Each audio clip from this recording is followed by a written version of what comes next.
Shalom, selamat pagi Bapak Ibu Saudara. Mari kita awali aktivitas tugas tanggung jawab kita satu hari ini dengan pimpinan Tuhan. Untuk itu mari kita berdoa. Terima kasih Bapa Surgawi atas hari yang baru yang Tuhan beri, atas nafas hidup dan kekuatan. Biarlah semua ini kami pakai untuk memuliakan Tuhan. Maka berangkatkan kami melakukan tugas panggilan satu hari ini hanya dalam nama Yesus Tuhan Juru Selamat kami yang hidup. Amin.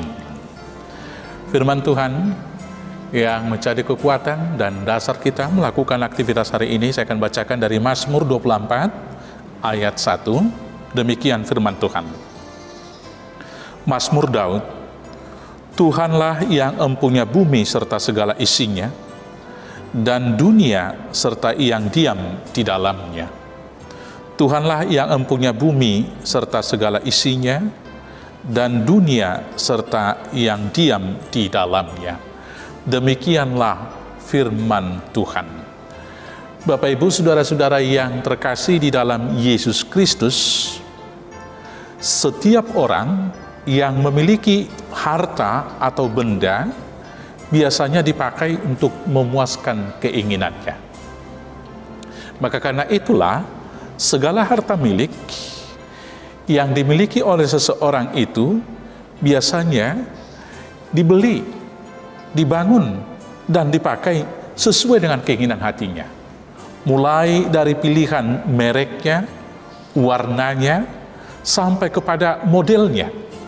Dimulai dari hal yang sangat sederhana, pakaian, mobil, rumah, dan yang lain-lain. Semuanya itu tergantung pemiliknya, bagaimana pemakaiannya. Dan sekali lagi yang prinsip, segala hal yang kita miliki adalah supaya kita nampak dan kelihatan lebih bagus di mata orang lain. Dan supaya milik yang kita pakai itu juga membangun citra diri yang baik bagi orang lain. Atau dengan singkat boleh kita pakai dengan bahasa Alkitab, supaya dengan apa yang kita miliki, kita dimuliakan. Itulah juga tujuan dari kepemilikan Tuhan atas seluruh dunia ini. Segala yang diciptakannya menceritakan kemuliaan Tuhan. Maka kalau segala sesuatu adalah milik Tuhan, termasuk kita di dalamnya, manusia ciptaan yang diciptakan seturut dengan gambar dan rupa Allah, adalah juga milik Allah, menjadi alat untuk kemuliaan Allah. Kalau kita adalah milik Allah, dipakai hanya untuk memuliakan Allah, maka kita harus mengingat tidak boleh protes. Tanggung jawab kita hanya untuk memuliakan Allah. Pertama sekali dimulai dari berpikir. Pikirkanlah hanya hal yang positif. Segala yang baik, segala yang indah, pikirkanlah semuanya itu. Demikian firman Tuhan bagi kita. Ini menjadi tantangan zaman bagi kita terakhir ini, ketika manusia sekarang lebih banyak berpikir negatif atau paranoia. Maka karena itu manusia sekarang sangat gampang diprovokasi. Itu juga yang terjadi di Amerika. Hanya karena isu rasialis, maka demonstrasi kemana-mana sampai ke negara-negara besar di Eropa. Dalam kehidupan kita sekarang ini juga bisa saja kita berpikir negatif.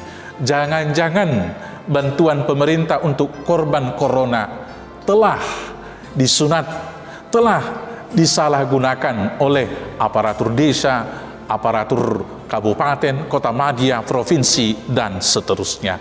Tetapi berpikirlah positif. Yang kedua, berkata-katalah hanya hal yang baik.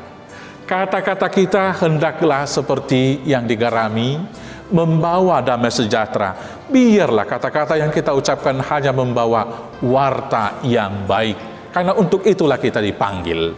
Maka biarlah perkataan kita lemah lembut, jujur, dan senantiasa menenangkan, mensejahterakan orang lain. Dan tentunya perbuatan kita harus satu dengan pikiran dan kata kita. Apabila perbuatan tidak satu dengan kata kita, maka kita bukanlah hamba Tuhan yang terintegrasi dalam satu ciptaan yang utuh tadi hanya untuk kemuliaan Tuhan. Maka pikiran, kata, dan perbuatan harus satu tujuannya, untuk memuliakan Tuhan dan berkat bagi orang banyak. Karena kita hanya milik Allah. Maka tujuan kita seperti lagu ibadah atau lagu rohani kontemporer yang mengatakan, menyenangkanmu, senangkanmu, hanya itu kerinduanku. Biarlah kita hanya menyenangkan Tuhan dengan menjadi alat kemuliaan-Nya dan berkat bagi sesama. Tuhan Yesus memberkati. Amin. Kita bersatu dalam doa. Terima kasih Bapa, karena kami adalah milik Tuhan, diciptakan untuk tujuan alat kemuliaan-Mu dan menjadi berkat bagi sesama. Maka biarlah apa yang kami pikirkan, apa yang kami perkatakan, dan apa yang kami kerjakan betul-betul memuliakan Tuhan dan menjadi berkat bagi orang banyak. Agar dimanapun kami hadir, boleh membawa keteduhan, damai sejahtera dan sukacita. Berkati negara kami, berkati rakyat Indonesia, berkati gereja dan jemaat, agar semuanya di dalam damai sejahtera Tuhan. Secara khusus, bila kami akan melakukan peribadahan tanggal 21 Juni, Tuhan yang melindungi, Tuhan yang memberkati. Inilah doa kami. Kami naikkan hanya di dalam nama Yesus Kristus, Tuhan Juru Selamat kami yang hidup. Anugerah Tuhan kita Yesus Kristus, kasih setia dari Allah Bapa, dan persekutuan dengan Roh Kudus kiranya menyertai dan memberkati kamu sekalian sampai selamanya. Amin.